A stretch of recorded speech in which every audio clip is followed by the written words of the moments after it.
Et bienvenue dans un sujet très intéressant, c'est le sujet de la session normale 2021, option sciences maths, mais je conseille tous les élèves à faire ce sujet, quelle que soit leur option PC ou SVT. Bon, j'ai déjà corrigé ce sujet sur la chaîne, mais il y avait une erreur sur la question 4.1, donc je vais vous proposer une autre version de ce corrigé et en parlant un peu doucement, comme ça j'espère que tout le monde pourra suivre. Bien, je vais corriger dans cette vidéo la partie 1, la partie la plus intéressante. Donc à propos de l'acide formique, qu'est-ce qu'on vous dit? L'acide carboxylique, de toute façon, dès que vous voyez acide carboxylique, il faut savoir que la majorité des acides carboxyliques sont des acides faibles. Le plus simple, c'est l'acide méthanoïque, c'est le plus simple. Dans la nature, on le trouve dans les orties et dans le venin de plusieurs insectes comme les abeilles et les fourmis. Donc quand un abeille vous pique, il vous donne un peu d'acide formique ou ce qu'on appelle l'acide méthanoïque. Bon, quand une fourmi pique un corps, il injecte à chaque piqûre environ un volume de 6-10-3 cm3. En fait, la difficulté de ce sujet, c'est qu'il y a plusieurs solutions et il faut bien comprendre chaque solution, c'est quoi sa concentration et elle est formée de quoi. Donc déjà, la solution S1, c'est cette solution-là, d'accord? Environ d'une solution S1, ce que représente la majorité du volume total de la solution étriquante disponible dans l'abdomen d'une fourmi typique. Donc ça, c'est la solution injectée, c'est ce qu'on appelle la solution S1, injectée par la piqûre. Vous pique et vous injecte une solution S1. Mais de quoi est formée cette solution?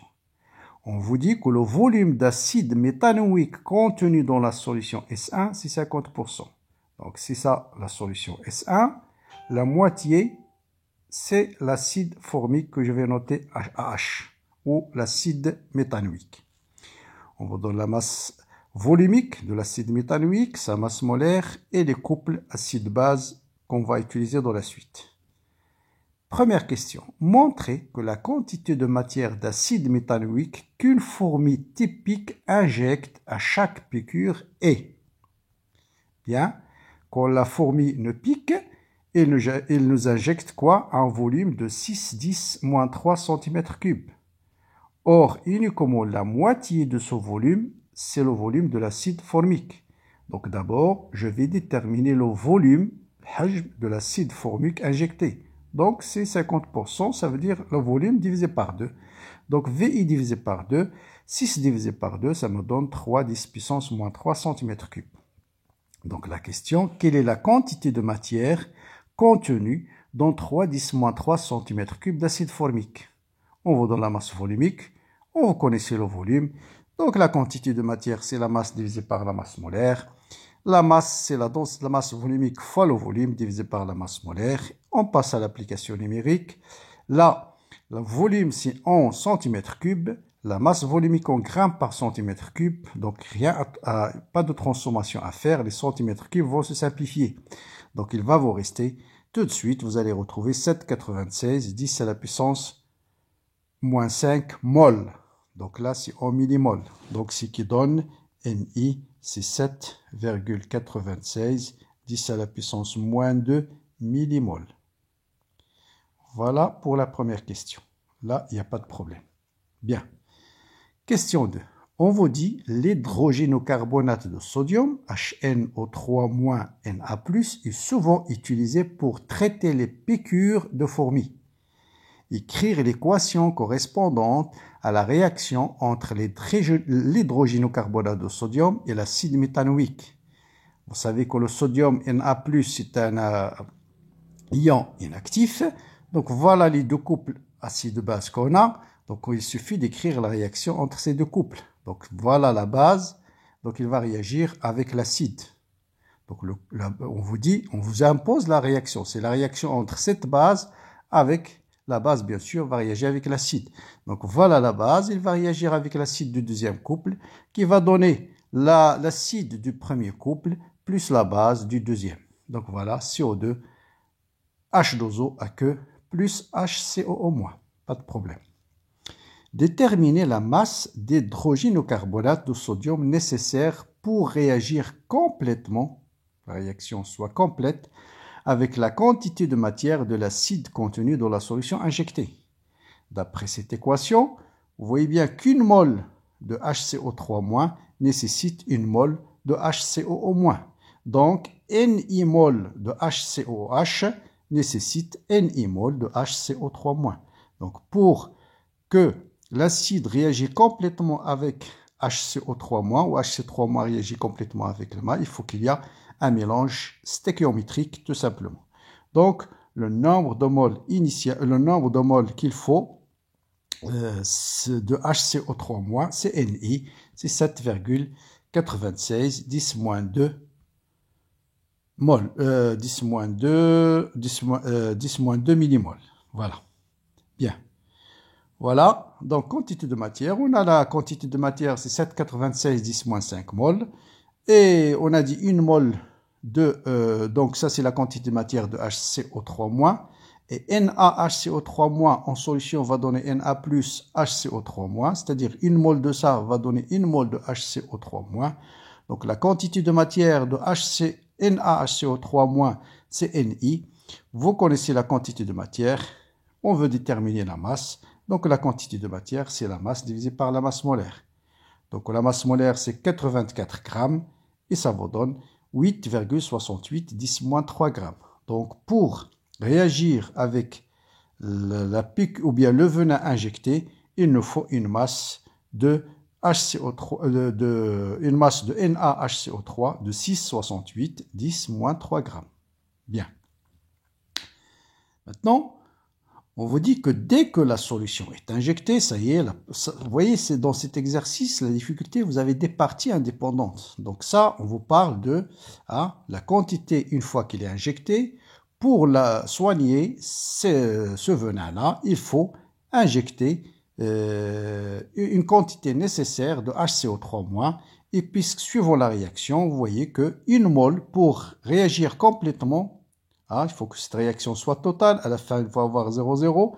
Donc, pour réagir complètement avec l'acide, on doit avoir la même quantité de matière de l'acide et de HCO3-. On détermine, une fois qu'on a la quantité de matière, on a la masse, on peut déterminer. On a la masse molaire, on peut déterminer la masse. Bien. Maintenant, dès que la solution est injectée, il est injecté, qu'est-ce qu'il fait cette solution? On va supposer qu'il se dilue dans l'eau du corps humain, pour produire une solution aqueuse. Là, on est parti à une solution S2. On a une nouvelle solution. C'est quoi cette solution? On considère que la solution injectée se dissout immédiatement dans 1 millilitre. Donc, voilà la solution S2. C'est la quantité de venin injecté dans 1 millilitre d'eau. Et tout ça, ça forme la solution S2. Donc, on va négliger dans le calcul le volume d'acide méthanoïque injecté. Vous voyez bien que le volume d'acide méthanoïque injecté, c'est d'acide méthanoïque injecté, c'était 6-10-3 cm3, dont uniquement 3-10-3 décimètres3 qui est le volume d'acide. Comparé à 1 millilitre c'est 1000 cm3. Donc, le volume d'eau, c'est 1000 cm3. Donc, 1000 cm3. 1 cm3, pardon. Donc, 1 millilitre plutôt. 1 millilitre, qu'est-ce que je raconte? 1 millilitre, c'est 1 cm3. Et là, vous voyez 0, ça c'est 0,006 cm3. Donc, c'est pratiquement négligeable. Donc, un facteur 1000 entre les deux. Pratiquement un facteur 1000. Bien. Maintenant, on vous dit, voilà la solution S2, c'est l'acide avec l'eau. Donc, l'acide, elle est injectée dans un millilitre. C'est la solution, c'est comme si on vous dit, on prend Ni mol d'un acide qu'on va mettre en solution aqueuse dans 1 millilitre d'eau. Déterminer le pourcentage de molécules d'acide méthanoïque réagi dans la solution S2, écrire l'équation de la réaction de l'acide méthanoïque avec l'eau. Bien. Quelle est la concentration de l'acide dans la nouvelle solution? On a déterminé la quantité de matière dans la première question. Et le volume maintenant, c'est 1 millilitre, c'est-à-dire 10-3 litres. Donc voilà la nouvelle concentration. Donc là, c'est la nouvelle concentration, c'est 7,96 10-2 mol par litre. Maintenant, comment déterminer le pourcentage de molécules qui ont réagi? Donc, on va écrire un petit tableau d'avancement rapide. On a, voilà la quantité de matière qui est injectée. Donc, c'est une réaction d'un acide avec l'eau. Donc, vous avez Ni moins X final, X final, X final. Le pourcentage de molécules d'acide qui ont réagi, donc vous avez, ce qui reste à l'état final, c'est Ni moins Xi. À l'état initial, Ni. Donc, combien ont réagi? Le nombre de molécules qui ont réagi, c'est X final. Donc, la quantité de pourcentage de molécules réagies, c'est X final sur Ni. C'est tout simplement le taux d'avancement. Mais comment déterminer ce pourcentage? C'est à partir du pH. On nous donne le pH. Donc, si on connaît le pH, on peut déterminer X final. Donc là, en divisant par le volume en haut et en bas, ça vous donne la concentration d'H3+ sur Ci. Autrement dit, concentration d'H3+, c'est Ci fois taux. Ça, on va l'utiliser dans la suite. Donc, taux, c'est 10 à la puissance moins pH sur la concentration de l'acide, mais dans la solution S2, parce que là, on est dans la solution S2. Et je répète, c'est quoi la solution S2? C'est l'acide formique qui est mélangé avec 1 ml d'eau. Donc, c'est la réaction de l'acide formique avec 1 ml d'eau, la solution aqueuse. Donc, réaction acide avec l'eau. Très bien. Donc, vous voyez bien que le pourcentage massique ou bien le taux d'avancement de cette réaction, c'est 4,7%. Bien. Bon, pKa, ça, vous avez plusieurs façons de calculer le pKa. Si vous connaissez soit à partir du pH, soit à partir du taux d'avancement, quand vous voulez. Donc, la constante Ka, donc ça c'est Ka, c'est la réaction de l'acide avec l'eau. C'est la concentration de H3+ au carré divisé par la concentration finale de l'acide qui est Ni moins X final sur C, Ni sur V, pardon, Ni sur V c'est C, et X final sur V c'est C fois temps. D'accord? Ça c'est la concentration d'H3+. Voilà, c'est C fois temps. Donc on va simplifier par C et ça vous donne 7 au carré sur 1 moins temps. Donc C, on l'a calculé. Hein? Taux, on vient de le déterminer et ça vous donne une constante Ka 0,018 10-2, pKa c'est moins log de Ka, et vous allez trouver exactement 3, et vous allez déterminer 3,74 et non pas 47, il suffit de faire moins log de cette quantité. Bien, jusque-là c'est bien. Donc c'est là où il faut faire attention dans la question 4, là on est passé à une solution S3. Vous voyez, au départ, on était avec la solution S1, ensuite la solution S2, et maintenant, c'est une nouvelle solution S3. C'est quoi cette solution S3? La solution S3 d'acide méthanoïque de même concentration que la solution S2, donc déjà, concentration initiale, c'est celle avec laquelle on a travaillé dans la solution S2, c'était 7,96 10-2 mol par litre. Déjà, il faut écrire ça. Ensuite, ici, on va tout simplement diluer cette solution et déterminer le nouveau pH. Donc, c'est l'effet de la dilution sur le pH. Je prends, on vous dit, on ajoute 50 ml d'eau distillée. Voilà, en jaune, 50 ml. À quoi? À 25 ml de la solution S3. Donc, c'est une dilution pure et simple. Donc, la première chose, c'est de calculer la concentration finale de l'acide après dilution. Donc, vous savez bien sûr que la dilution conserve la quantité de matière. Ci fois Vi qui est 25 ml est égal à C final fois le volume final qui est 25 plus 50 qui est 75. Vous pouvez laisser en millilitres et ça vous donne une concentration de 2,65 10-2 mol par litre. Donc ça, c'est la concentration de l'acide formique une fois qu'on a ajouté 50 millilitres. Question, quel est le pH d'une solution d'un acide avec l'eau, réaction d'acide avec l'eau, dont la concentration, vous connaissez la concentration et vous connaissez Ka. Bon, c'est méthode classique. C'est H2O, réaction de l'eau, AH plus H2O donne A- plus H3O+. Le but, c'est de déterminer la concentration de H3O+. Donc là, il faut bien sûr penser à Ka. Lui, Ka ne dépend pas de la dilution. Il est toujours le même. Et on l'a déjà calculé dans la question précédente. Donc, ça vous donne Ka est égal à H3O+, sur C final, moins H3O+, final. Donc, on connaît Ka, On connaît concentration après dilution. Donc, on va déterminer la concentration de H3O+. Connaissant H3O+, on va déduire le pH. Donc là, c'est une réaction de deuxième degré. Ça va donner X au carré. Je pose X égale X. C'est la concentration de H3O+. X au carré plus 10 à la puissance moins Ka. X moins 2,65. 10 à la puissance. Donc c'est F fois Ka. Ça vous donne ça. Donc vous calculez delta. Et vous allez trouver deux valeurs, une valeur positive et une valeur négative. On va bien sûr garder la valeur qui est positive. Donc c'est moins 10, moins 3,74, plus racine de delta sur 2. Et ça vous donne une concentration de H3O+, de 2,11, 10 moins 3 mol par litre. Là, il y a un peu de calcul. Et à partir de pH, de la concentration H3O+, bien sûr, vous allez déterminer le pH. Et vous remarquez que la dilution, qu'est-ce qu'il fait? Dilution fait augmenter le pH. Donc voilà le pH avant dilution, c'était 2,43. Vous voyez bien, le pH a augmenté, il est devenu 2,7. Donc la dilution fait augmenter le pH. Bien. Dernière question, 4.2. On ajoute 7,5 ml d'une solution hydroxyde de sodium. Donc là, c'est une réaction de dosage à hydroxyde de sodium, de concentration Cb à 10 ml de la solution S3. Donc là, il faut faire juste attention, à chaque fois on change le volume.